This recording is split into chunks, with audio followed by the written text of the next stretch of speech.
A very good morning to you all, kids.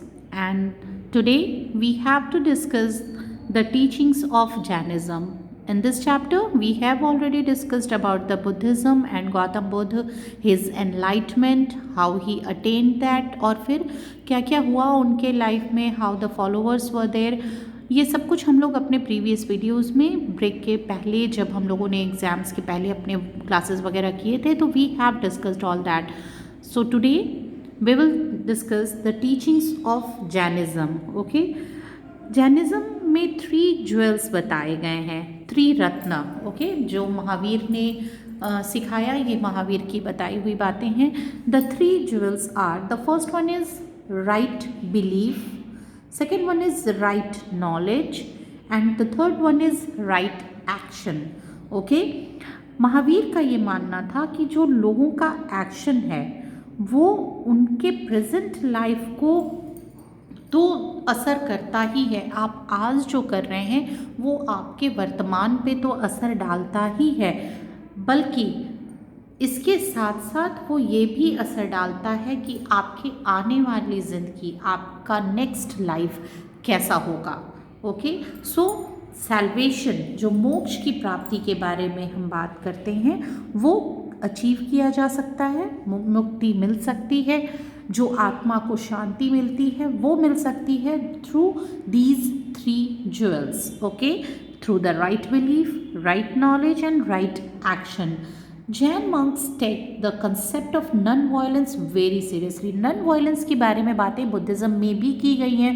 That is the basic thing about the Buddhism. But Jainism में बहुत ही ज़्यादा strictly non violence के बारे में बताया गया है. And that is they usually even carry feather dusters. वो अपने साथ एक डस्टर जैसा लेकर के चलते हैं जितने भी जैन मुनि होते हैं. And what they use to do,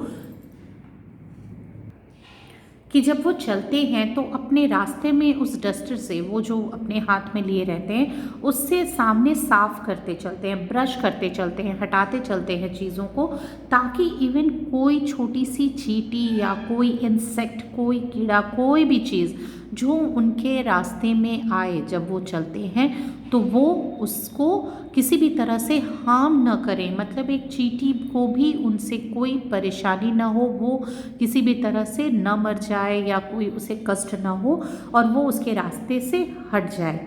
okay, वो केवल ये इसलिए करते हैं ताकि उसे वो सेव कर सके फ्रॉम बीइंग ट्रैम्पल्ड, कि वो उनके पैरों के नीचे आकर के कुचल न जाए.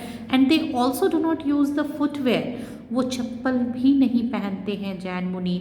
वो अपने माउथ को कवर रखते हैं हमेशा with a piece of white cloth, ताकि कोई भी चीज़, एक तो वो खुद भी सेफ है ऑब्वियसली, लेकिन जो उनकी सोच है उसके पहले, कि कोई भी छोटी छोटी जो लिविंग थिंग्स हैं, द टाइनी लिविंग थिंग्स, वो जो एयर में है वो सांस के द्वारा किसी भी तरह से उन्हें इनहेल ना कर लें. अगर कोई टाइनी थिंग, कोई भी ऐसी छोटी चीज़ें जो एयर में है और आप उसे देख नहीं सकते, वो इनहेल कर लें और वो ख़त्म हो जाए, वो मर जाए, उसे कोई कष्ट पहुँचे, ये बिल्कुल भी वो नहीं चाहते थे.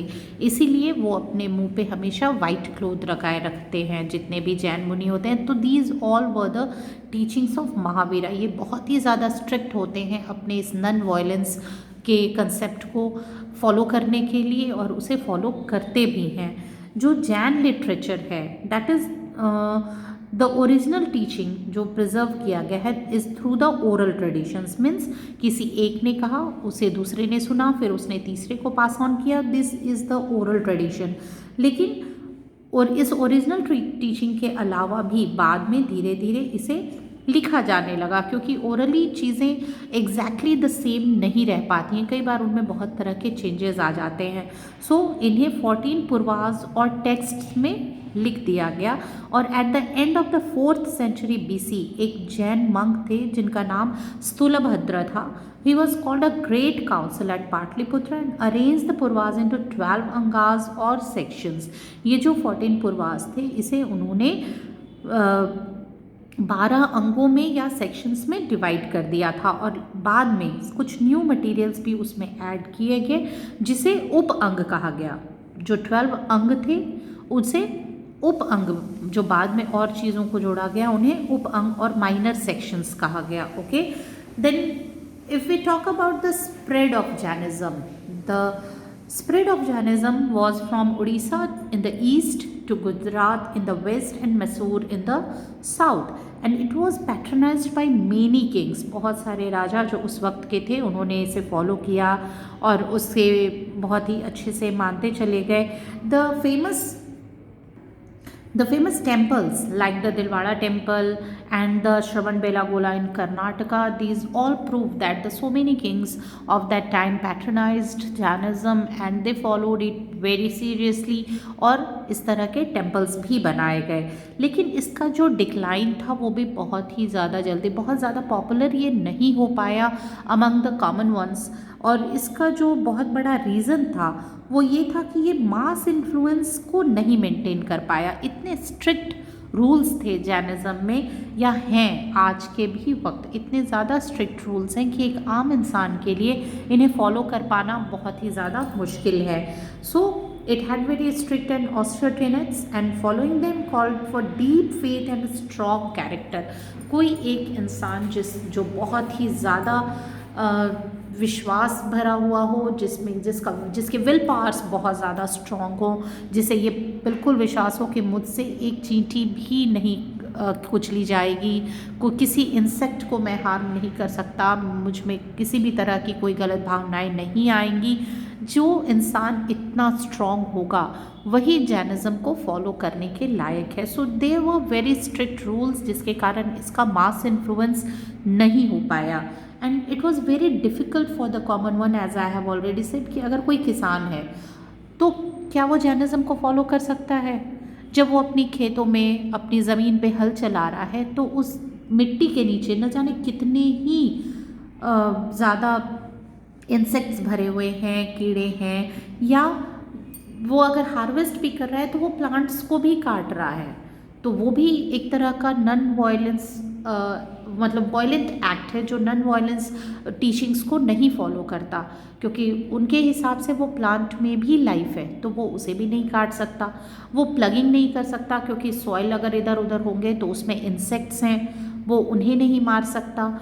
अपने क्रॉप्स के लिए वो किसी भी तरह के ऐसे कीड़ों को हार्म नहीं पहुंचा सकता जो उसकी पूरी क्रॉप को खा जाएंगे.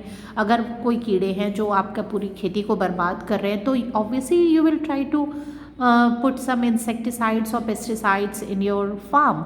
लेकिन अगर आप ऐसा करते हैं तो ये जैनिज़्म के अगेंस्ट है. So it was really very difficult and it is difficult to be followed by the common ones. And then अगर दूसरी तरह से और लोगों के बारे में सोचें तो कुछ लोग ऐसे थे जैसे ट्रेडर्स, उनके लिए इसे आसान था फॉलो करना क्योंकि उनके ट्रेड में उन जो व्यापारी हैं वो किसी भी तरह के इस नॉन वायलेंस के एक्ट से बिल्कुल दूर हैं, वो एनिमल्स को हार्म नहीं करते हैं. सो इसीलिए जो ट्रेडर्स थे, बेसिकली जो व्यापारी वर्ग था, उनमें कुछ ये पॉपुलर हो पाया जैनिज़्म क्योंकि उनके लिए बहुत सेफ था कि उनके किसी भी तरह के व्यवसाय में एनिमल्स इन्वॉल्व नहीं थे. So it was a bit popular among the traders, लेकिन उससे ज़्यादा ये पॉपुलर नहीं हो पाया. Now if we talk about the comparison between Buddhism and Jainism, there are some points. First we will talk about the similarities and then the differences. The first thing, जो founders थे बुद्धिज़्म और जैनिज़्म दोनों के, बुद्ध और महावीर, उन दोनों का जन्म रॉयल फैमिलीज़ में हुआ था इन 6th century BC.